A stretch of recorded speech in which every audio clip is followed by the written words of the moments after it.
මම නියෝජනය කරන්නේ දෙරණ රූපවාහිනිය.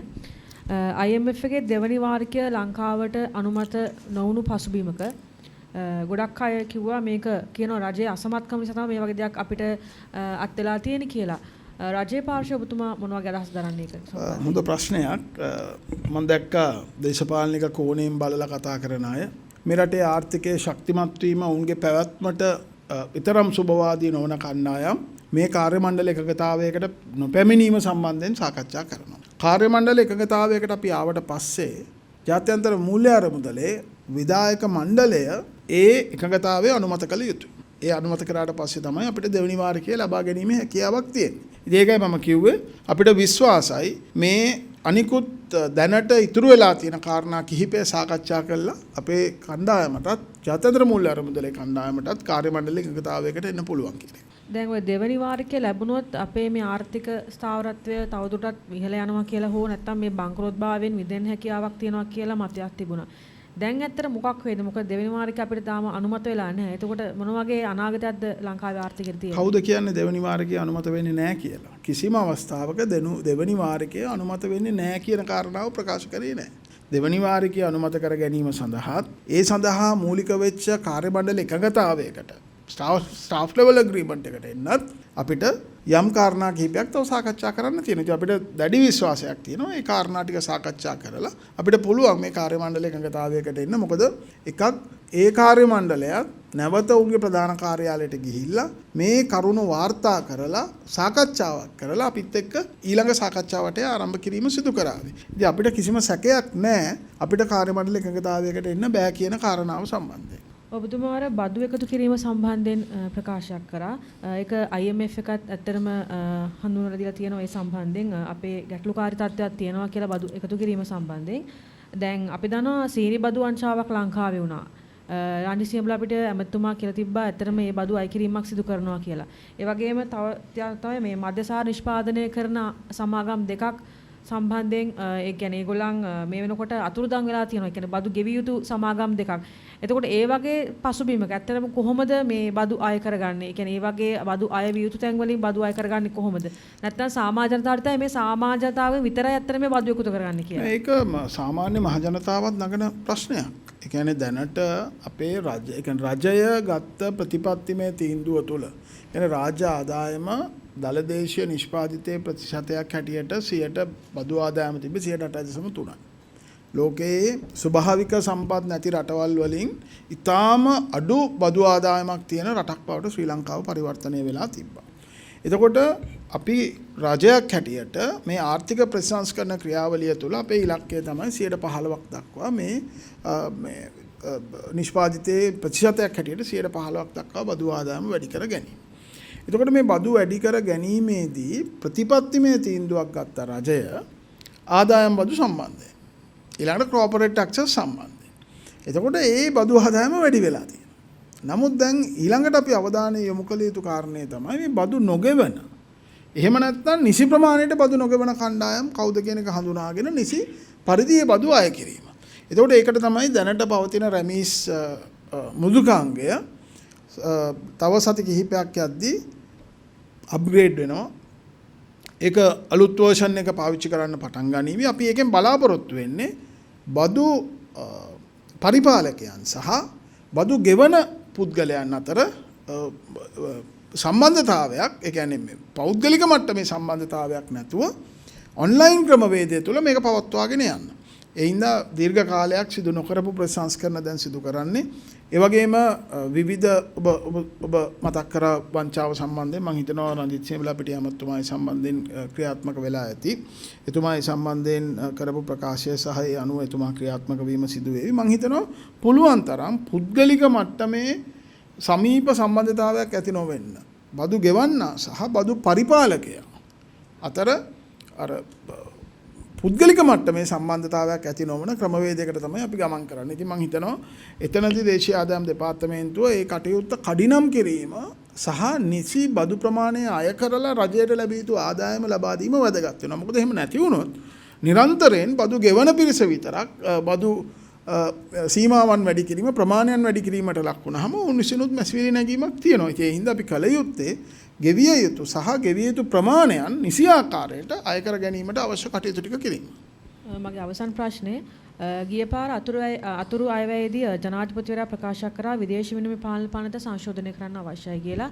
ඒ අතුරු අයවැයේදී තමයි විජේදාස රාජපක්ෂ අමාත්‍යවරයා කිව්වේ අපේ ඩොලර් බිලියන 28ක් අපිට අහිමි වෙලා තියෙනවා කියන එක ලංකාවට එන්නේ නැතුව වෙනත් විදේශ රටවල් වල බැංකුවල තැන්පත් වෙලා තියෙනවා කියලා. එතකොට තවමත් මේක සංශෝධනය කිරීමක් කරලා නැහැ මේ පනත. ඇත්තටම මේ සම්බන්ධයෙන් ඔය කියන කාරණාව ගැන අපනයනකරුවන් සම්බන්ධයෙන් තමයි මේ කාරණාව මතක් මේ විශේෂයෙන් පාර්ලිමේන්තුව තුලත් කතා කරේ. නමුත් ඊට පස්සේ මහ බැංකුවේ අධිපතිතුමා විසිනුත් ප්‍රකාශයට පත් කරා මේ අපනයනකරුවන් විසින් මේ මුදල් ප්‍රමාණය ශ්‍රී ලංකාවට රැගෙන එනවා කියන කාරණය සම්බන්ධයෙන්. මම හිතන්නේ අපි මේක සම්පූර්ණ සමස්තයක් හැටියට තමයි බලන්න ඕනේ. ඒ කියන්නේ අපිට හුදකලා කරලා එක එක කාණ්ඩයක් එක එක කෙනා සම්බන්ධයෙන් බලන්නට වඩා සාර්ථක ප්‍රතිඵල අරගෙන එන්නේ සම්පූර්ණයෙන්ම රජයට හිමි යුතු ආදායම කොහොමද රජය ලබා ගන්න කියන කාරණේ. ඉතින් මම හිතනවා අද රටේ තිබිච්ච ප්‍රශ්නය ගැන මම ඒකයි කිව්වේ අද උද්දමනයේ ඊයේ දිනේ ප්‍රකාශ වීමත් සමග අවුරුද්දකට පස්සේ තියෙන තත්ත්වය පිළිබඳව අපි අවධානයෙන් කටයුතු කරන්න ඕනේ. ඒ වගේම අපිට තව නැවතත් අර්බුදයකට යෑමට හැකියාවක් නැහැ. ඉතින් රජයේ සැලැස්ම සහ මේ මාර්ගසිතියම තියෙන්නේ ඒ අර්බුදයකට නැවත ගමන් නොකිරීමට. ඉතින් මම නැවතත් කියන්න ඕනේ අපි ඊටාම නුදුරේදීම අවශ්‍ය කාරණා පිළිබඳව සාකච්ඡා කරලා කාර්ය මණ්ඩල එකගතාවයකට පැමිණීම සිදු වෙයි කියන විශ්වාසය අපිට තියෙනවා.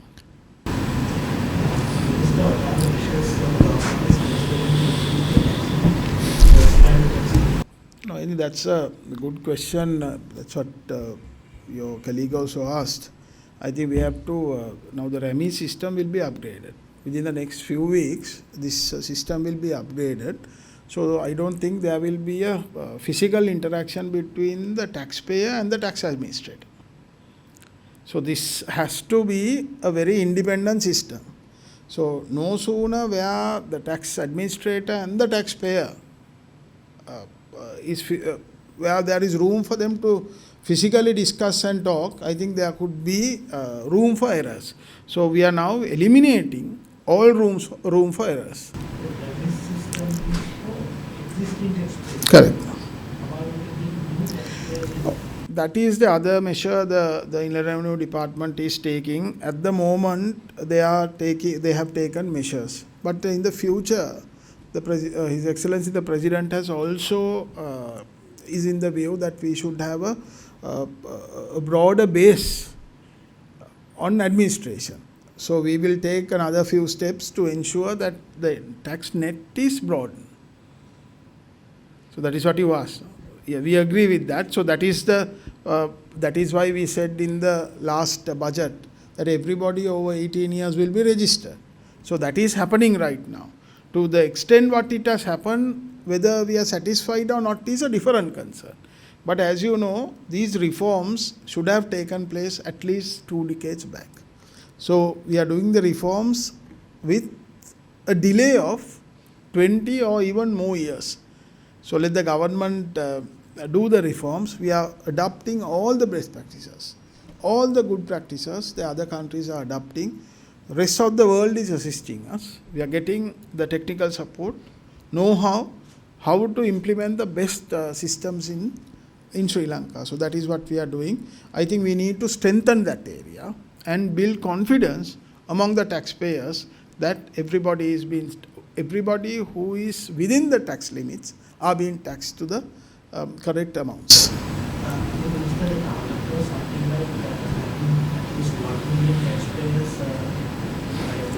Yeah.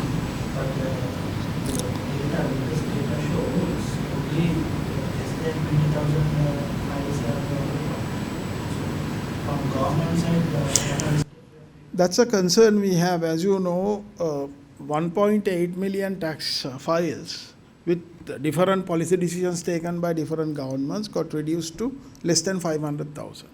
So now we have to go back to the amounts which were there in terms of tax files. So the government has taken the measures, but at the same time, this is one of the reasons why we have so many oversight committees in Parliament to overlook public financing. So this is one of the reasons. If you see, why this information is coming out is there are so many oversight committees which function in Parliament now.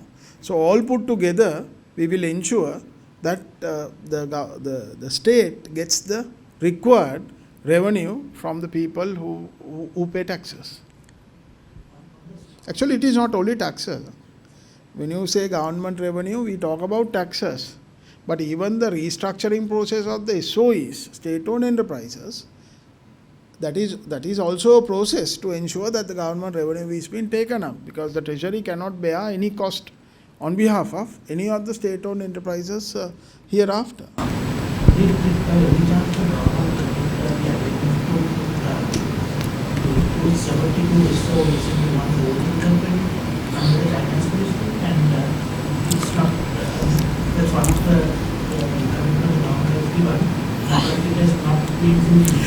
Actually, it is not the. I don't want it to call it as a commitment, but there was a plan. There is a plan where we have a holding company of the SOEs. So, how the holding company is being designed is being discussed. So, we are now working within this framework of the IMF. It is not only the IMF who is supporting us. All the other multilateral finance agencies are supporting us. All the development partners are supporting us. So we will get the technical know-how and assistance from those parties also to ensure that state-owned enterprises won't become a burden to the economy anymore.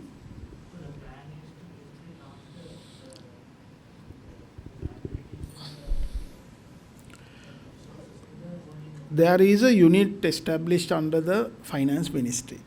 So the unit will propose the appropriate plans to the cabinet of ministers first. So once the cabinet approves it, we can decide how we are proceeding forward. No, that report has not been submitted as yet.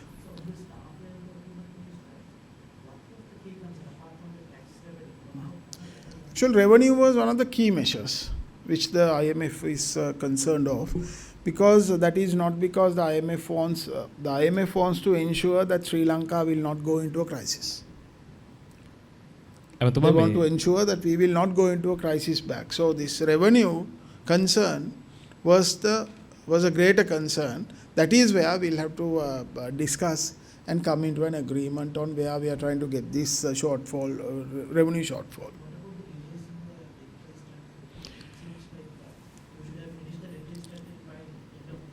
It's like this. When we wanted to conclude the debt restructuring, especially on debt optimization, local debt optimization, you would have seen how many parties challenged the process in the judiciary. So it's their right. It's the right of any national in Sri Lanka, where if they want to challenge any of the proposals which have been brought to Parliament, they have all the right to do so. So then it is the responsibility of the government to wait and see what the determination of the Supreme Court. So we had to wait for the determination of the Supreme Court and accordingly act. So there were delays on that. But however, now we have concluded the domestic debt optimization program, except the FCBUs, which will be finalized very soon. They are in discussion with the respective banks. So I think debt restructuring on the bilateral debt, the discussions are going on. The Paris Club is playing the major role there. We have the special creditor coordinating committee, which is led by Japan, India and France. So that is that is a major assistance to Sri Lanka, and bilaterally also we are discussing with other creditors. So all creditors are engaging with us positively. අමතුමා මේ පොදු ප්‍රවාහන රථ වාහන ආනයන සීමා ලිහිල් කිරීමේ චක්‍රලේඛය සංශෝධනය කරනවා කියලා මේ රංජිත් සීබලාපිටිය අමාත්‍යතුමා ප්‍රකාශ කරා. මේ මොන වගේ සංශෝධනයක්ද සිද්ධ වෙන්න බෑ? මේ සම්බන්ධයෙන් ඇත්තටම මේ චක්‍රලේඛනය සංශෝධනය විය යුතු තැනක තියෙන්නේ. ඒකයි ඒ සංශෝධනය කරන්න රජය තීන්දුව කරේ. විශේෂයෙන්ම ආනයනය කිරීමේ සීමා මේ වර්ෂ සීමාව සම්බන්ධයෙන්. මොකද මම හිතන්නේ ගොඩක් පරිසරයේ පැත්තෙන් බැලුවත් ඒ වගේම අපි රටක් හැටියට ගත්තත් මම හිතන්නේ අපි අනවශ්‍ය පරණ රථවාහන ලංකාවට ගෙන්වීම පිළිබඳව මතයක් තිබ්බා. ඉතින් ඒ සම්බන්ධයෙන් නිවැරදි කිරීමක් එහෙම නැත්නම් සංශෝධනයක් තමයි කරන්න බලාපොරොත්තු වෙන්නේ. ඒක ඉක්මනට මේ සංශෝධනය සිදු කරනවා. විශේෂයෙන්ම අපි බලාපොරොත්තු වෙන්නේ ඔක්තෝබර් මාසෙ වෙද්දී ආනයන සීමා ලිහිල් කරන්න සම්පූර්ණයෙන්ම. හැබැයි ඒත් රථවාහන සම්බන්ධයෙන් තියෙන සීමාවන් ලිහිල් කිරීමට අපි බලාපොරොත්තු වෙන්නේ නැහැ. අනෙක් සීමාවන් ලිහිල් කිරීම සිදු වෙයි. මොකද විශේෂයෙන්ම විවෘත වෙළඳපොළ ක්‍රියාකාරීත්වයට අවශ්‍ය සහයෝගය ලබා දීමට රජය කැප වෙලා ඉන්නවා. අපි රථවාහන සීමා ඉවත් කිරීම අපිට කරන්න පුළුවන් වෙන්නේ ආර්ථිකය මීට වඩා ශක්තිමත් මට්ටමකට ආවට පස්සේ. විශේෂයෙන්ම විදේශ විනිමය සංචිත ශක්තිමත් වීමත් එක්කම තමයි අපිට මේ පිළිබඳව තීන්දුවක් ඉදිරියේදී ගන්න සිදු වෙන්නේ. නමුත් ඊළඟට අපි සීමා ලිහිල් කිරීමේදී අනික් සීමා ලිහිල් වේවි. රථවාහන ආනයනය සම්බන්ධයෙන් සීමාව ලිහිල් වෙන්නේ නැහැ. මේ වන විට භාණ්ඩ විශාල ප්‍රමාණයක් සීමා කරලා තියෙනවා ආනයනය. ලබන වසරේ පෙබරවාරි මාසයේ වන විට මොන වගේ භාණ්ඩවල ලිහිල් කිරීමක් සිද්ධ වෙයිද? නෑ අපිට මේ අවුරුද්ද වෙද්දී අපි ඔක්කොම සීමා ලිහිල් කරනවා රථවාහන ආනයනයට හැර. එතකොට ඔබට පෙබරවාරි මාසයේදී අහන්න වෙන්නේ මේ රථවාහන සීමා සම්බන්ධයෙන් මොකද්ද ගන්න තීන්දුව කියලා. ඒ වෙනකොට ලිහිල් වීමක් සිදු වෙලා තිබ්බේ නැත්තම්. ඉතින් දැනට HS කෝඩ් 600කට ආසන්න ප්‍රමාණයක් සීමා වෙලා තියෙනවා. ඒ සීමා වලින් අඩකටත් වඩා වැඩි ප්‍රමාණයක්. ඒ කියන්නේ වාහන වලට සම්බන්ධ නැති අනික් HS කෝඩ්ස් ලිහිල් කිරීම සිදු වෙනවා.